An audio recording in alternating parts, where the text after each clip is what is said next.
Hello, everyone. This is Grandpa from Grammy Grandpa Reads, and today is the true story of the Three Little Pigs.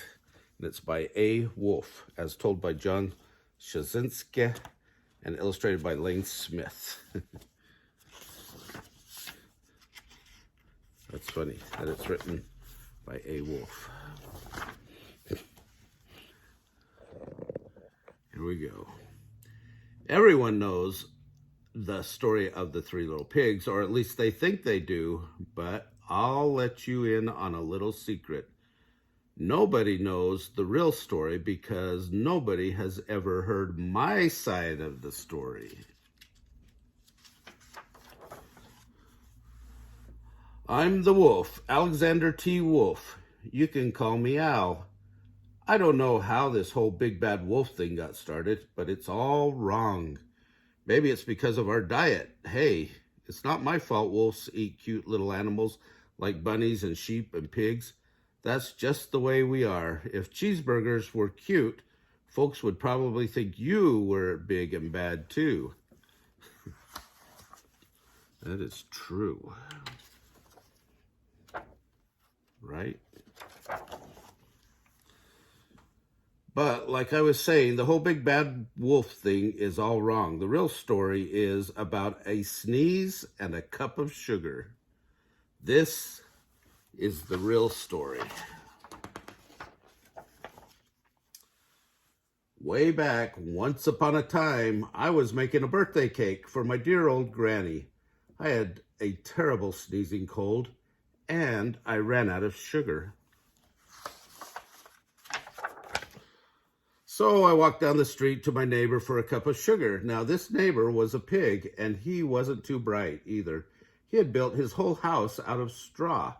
Can you believe it? I mean, who in his right mind would build a house of straw?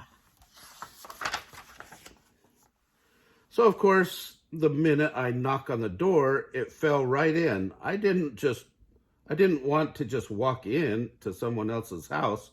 So I called, little pig, are you in? No answer. I was just about to go home without a cup of sugar for my dear old granny's birthday cake. That's when my nose started to itch and I felt a sneeze coming on. Well, I huffed and I puffed and I sneezed a great sneeze.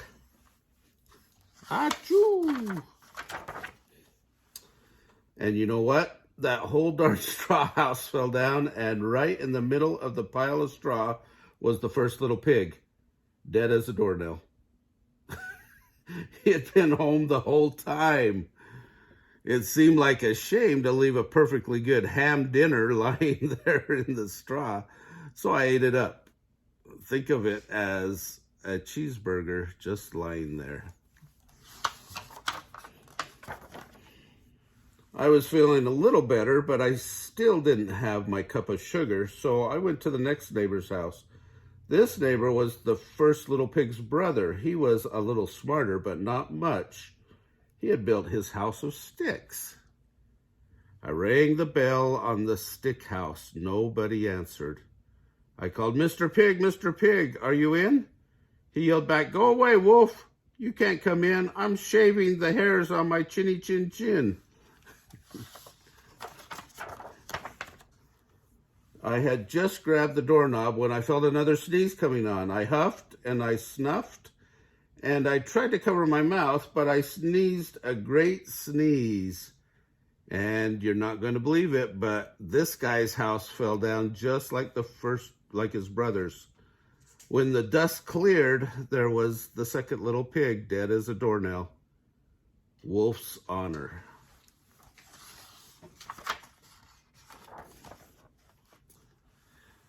Now, you know, food will spoil if you just leave it out in the open. So I did the only thing there was to do, and I had dinner again.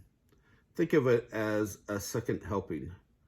I was getting awfully full, but my cold was feeling a little better, and I still didn't have that cup of sugar for my dear old granny's birthday cake. So I went to the next house. This guy was the first and second little pig's brother.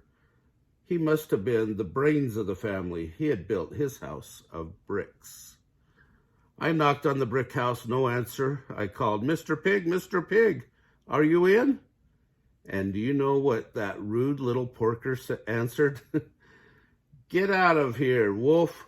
Don't bother me again. Talk about impolite. He probably had a whole sack full of sugar, and he wouldn't give me even one little cup for my dear, sweet old granny's birthday cake. What a pig. I was just about to go home and maybe make a nice birthday card instead of a cake. When I felt my cold coming on, I huffed and I snuffed and I sneezed once again. Then the third little pig yelled, and your old granny can spit on a pin. Now, I am usually a pretty calm fellow, but when somebody talks about my granny like that, I go a little crazy. When the cops drove up, of course, I was trying to break down this pig's door, and the whole time I was huffing and puffing and sneezing and making a real scene.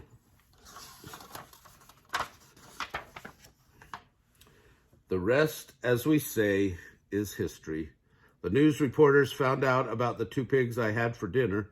They figured a sick guy going to borrow a cup of sugar didn't sound very exciting.